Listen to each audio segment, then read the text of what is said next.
We got our people. Where will the old boys go and drink? Ooh, where will the old girls go and drink?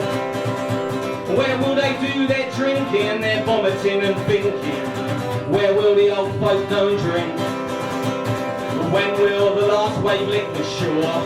Ooh, when will the last wave lick the shore? When will it lick the shore, drag its arse up off the floor? When will the last wave lick the shore? It's like stepping into a time zone, and yeah, it's just like music. The thing I like about the 12 bar is that it just, everybody knows each other. It's kind of like a village, because you can go there whenever and you'll find somebody that you know. Oh yeah, it was always good to play here. Yeah, never had. I don't ever, even the bad gigs. Obviously, you know, you think you played bad, but you know, because you fucked up all the songs, or you know, broke all your strings or whatever. You'd come off afterwards, and there'd always be someone saying it was the best they'd ever seen you. I mean, what I loved about the 12 bar, as much as anything else, was the it being open till late. So after you did this gig, you'd be there till kind of 2, 3 in the morning, casually drinking. It was an amazing experience. And I think at the same time, what really kind of made the 12 bar for me were all the Antifolk Festivals, with not so much a specific band, there's this real sense of community and this real sense of belonging in a way that I'd never sort of felt before anywhere, I don't think. I really owe a lot to Antifolk Festivals, because when I first started playing here, I was a solo singer-songwriter, learning a lot of things. I learned how to, how to perform on stage, improve my songwriting through playing them live. They turned my girl into a Tesco's. Ooh, they turned my girlfriend into Tesco's. They turned her into Tesco's, she looks lonesome from the windows. They turned the Tesco's into Tesco's. And something is shaking on my brain. And everything's okay in okay land. It's okay in okay land, yeah man, I understand. Everything's okay, okay. But where will the old boys go and drink? Where will all the old girls go and drink? Where will they do their drinking, their vomiting and thinking? Oh, where will the old folk go and drink? I remember the balcony being really close to the stage, and I thought it was kind of too crowded and too busy. But then afterwards, I hung out with the Enterprise guys from the Enterprise Theatres, and then I ended up staying longer than all my university friends, and I stayed until it closed, and I think we had luck even then. And then the next time I came back was for the Antifolk, and that's when I met everybody, and everybody who's my friend now. It was a Sunday night, milk can, supporting Dexter Bentley. Must have been 2000. 1993, and I came down just out of curiosity, and I can't even remember who I saw, but I remember really liking the place. There was a woman called Madge who was running it at the time, and I think Vince was here with them as well at the same time. I've never seen this place before, it was amazing. It was like coming to a secret, fantastic place. It was a venue I really wanted to play at regularly, and I'd never played there before. And I remember I played a set, and afterwards Andy, I remember he used the word storming. Oh, it was storming, he said. So I said, oh, will you have me back then? He said, oh yeah. So then I started playing here regularly until 2002. Oh, where will the old boys go and drink?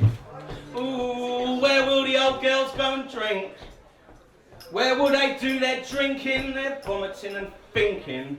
Where are we all gonna go and drink? I was playing here with Jinx Lemon, and Jinx Lennon was, and basically I ended up getting very pissed with Jinx Lennon before going on at 11:30, doing this very, very drunken gig where I managed to forget half my songs, half my lyrics. It was just before Christmas. I was doing a cover of Jonah Louis Stop the Cavalry and couldn't remember a word of it, or more specifically the chords. And then went to a pub with Jinx afterwards, and a friend of his who got very drunk and was kind of sick on a bus and lost my wallet. It was a fantastic evening. Yeah, I can remember a lot of the hedonistic nights there. Lots of the debauchery and people like Meathers falling asleep and waking up by the cleaning lady at 8 in the morning in the balcony area. It was 3 a.m. I was in Hounslow Central. Didn't really know how I got there or what I was doing there. I was just walking around asking people, "Excuse me, do you have any idea where I can buy some beer around here?" They'd all say, "No, mate, it's pretty late, you know." I'd say, "I know it is. I'm just trying to find some beer." I remember seeing all the bands that used to play at Blang. I remember there was one I really liked. I think they were called Swades, who were absolutely brilliant. The first time I was at the 12 Bar was for one of Joe Murphy's Blang nights. Joe Murphy was starting Buzzfuzz. I was looking to try and find where the most anti-folk scenes were in London, and that seemed to be the leading thing when we were sort of starting up as the sort of bands Joe would put on there. An ex-girlfriend of mine suggested that I ask Andy to put on a night here. There's various outside promoters put on monthly nights. And I remember I played at a night run by Suzanne Mattigan, who used to run a night here. And then she stopped her monthly night, and it occurred to me that, maybe because of her, it occurred to me that, why not ask? So I took Andy down to that, is it called the Ambassadors Club? You know that? We went down there one night after the 12 Bar for a late drink, and I asked him then if he was interested in putting on a night, and so he gave me a one-off to see how it went, and it went okay, so then it became a regular thing in 2002, Monday nights. I mean, the first time I played here at all was solo, when I was playing late at night at one of Buzzfuzz's Blang nights. Yeah, it was when Blang was its most popular, because it kind of went like that. Basically, basically all started at the Blang nights, didn't it? That's where everyone started meeting each other and playing gigs. I came across this tramp. He was stinking and vile. He said, "Excuse me, mate, do you have a spare cigarette?" I said, "No, mate, I'm sorry. I gave up yesterday." He said, "That's all right, mate." I said, "Oh, listen, mate, have you got any idea where I can buy some beer around here?" He said, "Yes, as a matter of fact, I have. Walk across the road to the park. Right slap bang in the middle of the park, you'll find a wigwam. And inside that wigwam, there's a man who sells beer." He said, "It's quite expensive, but it's bloody nice beer." I said, "Thanks a lot, mate. Cheers, mate. See you, mate. Good night, mate." He said, "Thanks, mate. See you, mate. Cheers, mate. Good night, mate." The best lineup ever. I reckon it was probably 2004, 2005 maybe.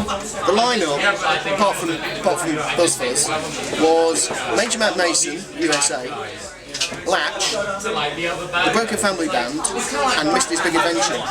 Beat that.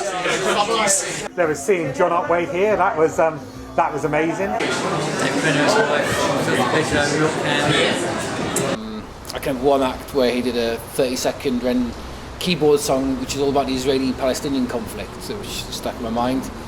Remember all the Antifolk Festivals, obviously, all those amazing Hello Baby sets in particular were absolute standouts. Well, my favourite band to see here was Penny Black Remedy. I remember one that we recently did with we had Jinx Lennon and the Fat Whites. I went back and played there for myself, which has been the first time I played there for a while, and that was a good night recently, but there were too many good nights to remember really, and unfortunately quite a lot of memories lost as well on the way. So I walked across the road to the park. Sure enough, right slap bang in the middle of the park, there was a wigwam there. I walked up to the entrance, it was dark and eerie looking. When I got to the front door, I didn't really know what to do.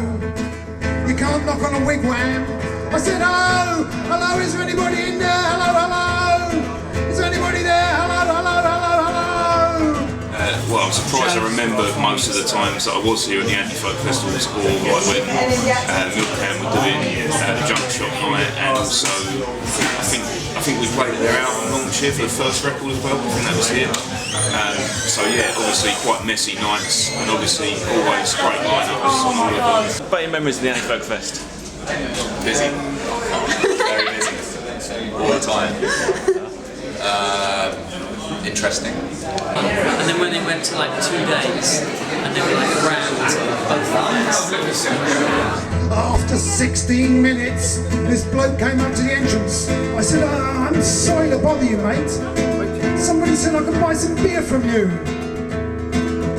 This strange looking bloke, he looked me up and down, he stared me in the eyes, and he started to sing this song and dance, which went something like this.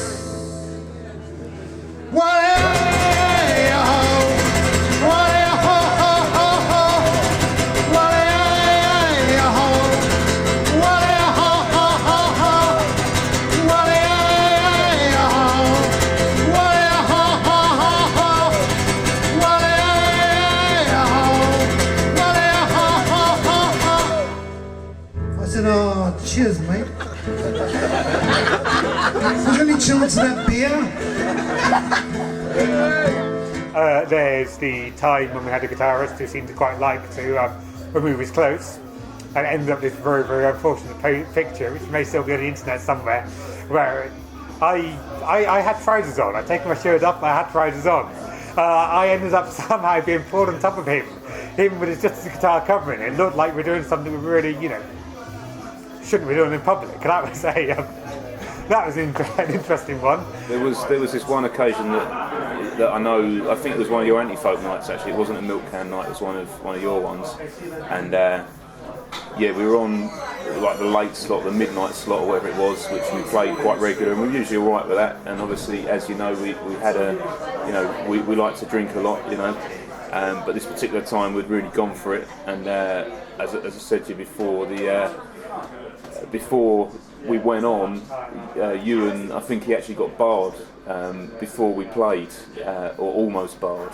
I was buying beers at the bar, and I was buying him one, and they said that they wouldn't serve him, and he had to leave because he was too drunk and he'd been knocking over beers and stuff. I obviously had to explain to them that he was about to sing in the band, and obviously they couldn't really believe that. But he went on, he did it, and we made it through somehow.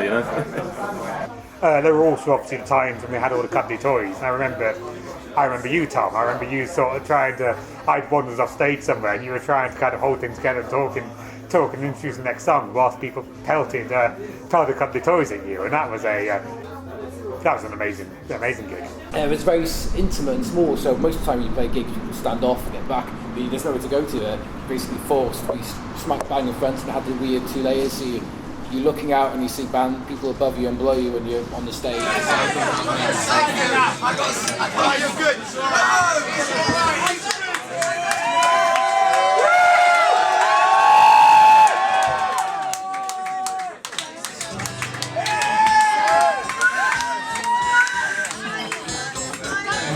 Devil's right hand, the devil's right hand. Mama said the pistol was the devil's right hand. Devil's right hand, the devil's right hand. Mama said the pistol was the devil's right hand. Just look at all these posters, all the bands I love, all this sort of two-tone specials. There's a whole wall of stuff there, and then the music they play here in between, and you can just turn up here and listen to it. They've got this room is great listed because it's a Georgian townhouse. And of course, the back room is listed because it was the blacksmith's forge, so they can't change it. But yes, I think the architecture of the building lends itself to the easy-flowing charm. It's the kind of place where you can just walk in and talk to a stranger at the bar, and it's friendly. I think part of that is due to the architecture. Part of it is, of course, the people who run it and work here. I think the architecture works a certain charm on people. Everyone loves it, everyone comes here and really loves it. It's irreplaceable. I mean, legend has it Dick Turpin brought his horse there to cover all forge. It's got the kind of stage built up on the forge area. It was pretty grungy. In a few places in London, I'm sad to say, that you could put a gig on as an independent promoter and make enough money to pay the bands decently. You could actually pay the bands well from playing here because people came in here and obviously Soho's got a history. It's sadly losing. It's still, being in Soho and doing gigs in Soho. There's something amazing about that, about when you think about kind of the fact that's where a lot of kind of punk kicked off. That sort of got its reputation of being, the kind of underbelly of London for a long time. And, I think the saddest thing about it all is it being replaced by kind of gentrification. Hi Martin. Hey Martin. This is the thing about this place. The Tour Bar Club is a local pub for musicians bang in the centre of the West End. It's completely irreplaceable. It's the kind of place you only get a music venue like this in a small town, like say the Delphine Hall or something like that. But there's nowhere else like this in London. And there never will be after it goes from here, I don't think, but I'd like to think there's a new venue on Holloway Road would be half as good. Whoever you are, you're the prettiest girl I've seen tonight so far. Well, I've been in every bar, looked in every pretty car. You're the prettiest girl I've seen tonight so far.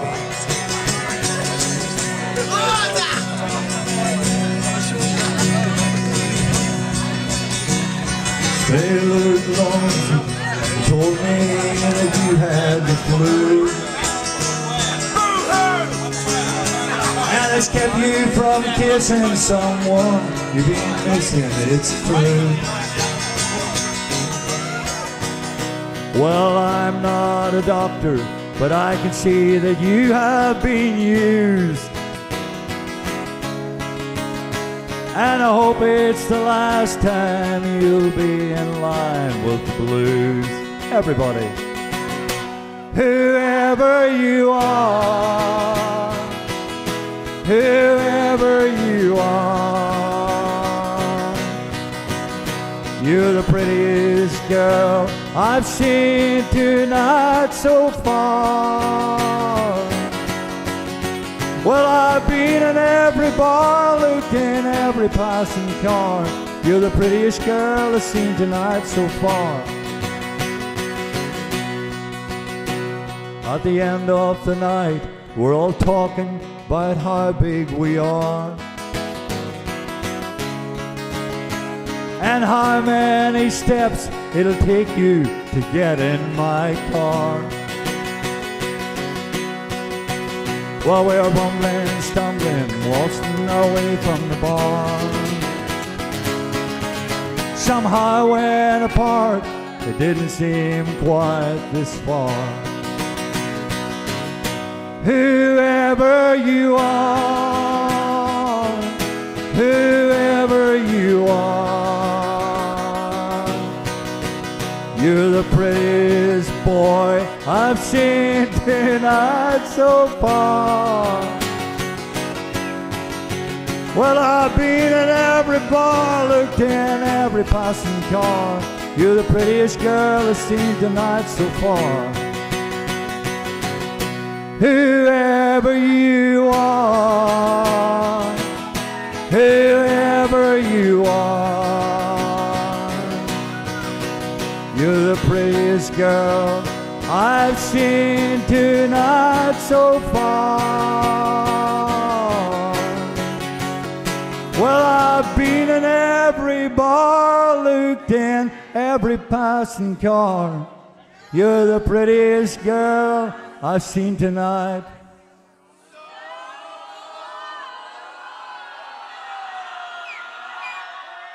Thank you.